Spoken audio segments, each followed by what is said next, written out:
Savage Dragon 80 from October of 2000. Lurkers Beneath Lake Fear. Let's dive in, shall we? Get it? Jokes on the inside cover as well. Josh Eckhorn spends countless hours asking the eternal question, where my bitches at? Moving over to this gorgeous opening splash page, we've got credits listed at the bottom there. Eric Larson, story and art. Heliopolis letters. Rude and Motown colors.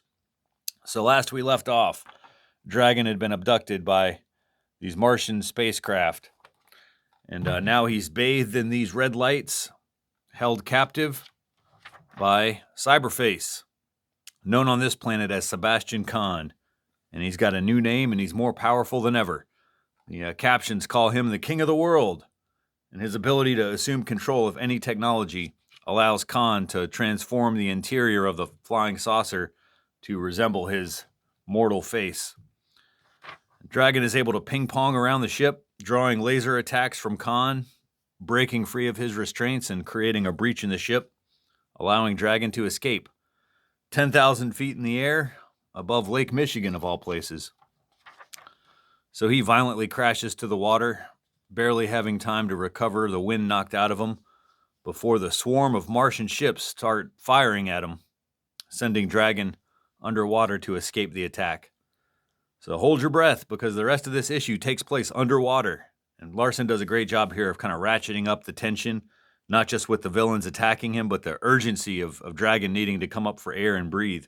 Because he's got super strength and he can hold his breath for minutes on end, but he must have air to survive. So it doesn't look good for our hero, as Khan has transformed into a gigantic robot, and he's hopped into the lake to kill the dragon, who's able to buy some time by kicking up some mud, grabbing some air before the pursuit continues, leading to this old, abandoned flying saucer at the bottom of Lake Michigan. So Dragon has used this thing before, twice maybe. So even in this strange new savage world, there are some things that never change. Except it's a swerve. Dragon did not use the ship to escape. Instead, he set it to self-destruct, blowing up right in Khan's stupid face. Dragon channels his inner Bugs Bunny and thinks to himself, ain't I a stinker? He's also able to grab a spacesuit with oxygen, so now he can breathe. Or gasp, which he does when he sees this gigantic sea monster. He flees, barely escaping the jaws of the beast, as he's led right to the giant Khan bot. You'd think there'd be an epic battle, but Khan immediately turns the sea monster into fish food with his superior firepower. So then he turns his weapons onto the dragon, shattering his helmet. So now the dragon is out of air again, and more desperate than ever, when he's gripped by some mysterious tentacles that pull him away from his attacker, and also further from the surface, drowning the dragon as he struggles to get free, using the last of his energy to smash a rock on the head of the creature before he loses consciousness and sinks down into the blue abyss. So how's that for a cliffhanger? Next, we got the land down under. So grab your Vegemite and your boomerangs. We're going to Australia. Speaking of trips, in this month's Fanatics, Larson says that he will be attending Big Apple Comic-Con 2000 in New York City. And he also has a message to all the people who send him art samples and submissions. He's not hiring, so quit wasting your time. He says that he has control over one book, Savage Dragon, and all the positions are filled. So he says Jim Valentino is the publisher of Image Comics, so they should be sending those samples to him. We've got about 5 pages of letters with reaction to issue 78. Mixed bag of positive and negative criticism. Larson also admits that he has no idea when the Superman Savage Dragon crossover will be released.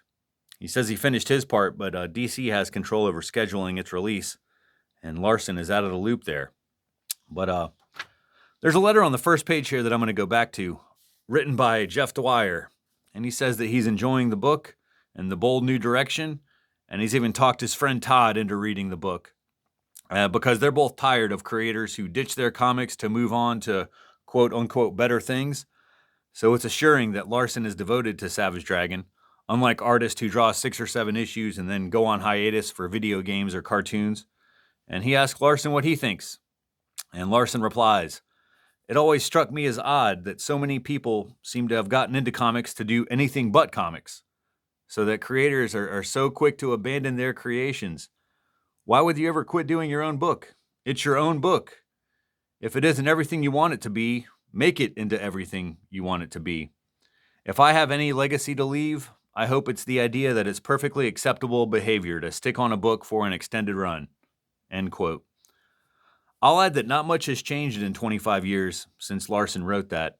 Every month I'll see comics coming out, some 4 or 5 issue miniseries that aren't the creation of someone who loves comics, but rather a vehicle for someone to get a Netflix adaptation or something. There aren't many creators like Erik Larsen who are so uniquely focused on the comics as their ultimate expression of creativity. Moving on, Image Insider is back. Let's see what we got coming out in November of 2000s. There's Dark Minds Volume 2, number 8. That was a pretty successful kind of manga series. We got Fathom 13, Midnight Nation number 3. I think I was reading that J. Michael Straczynski comic. Got Powers number 7, by Bendis and Michael Avon Oeming. Rising Stars number 12, another J. Michael Straczynski book. It's a busy dude. Spawn 101.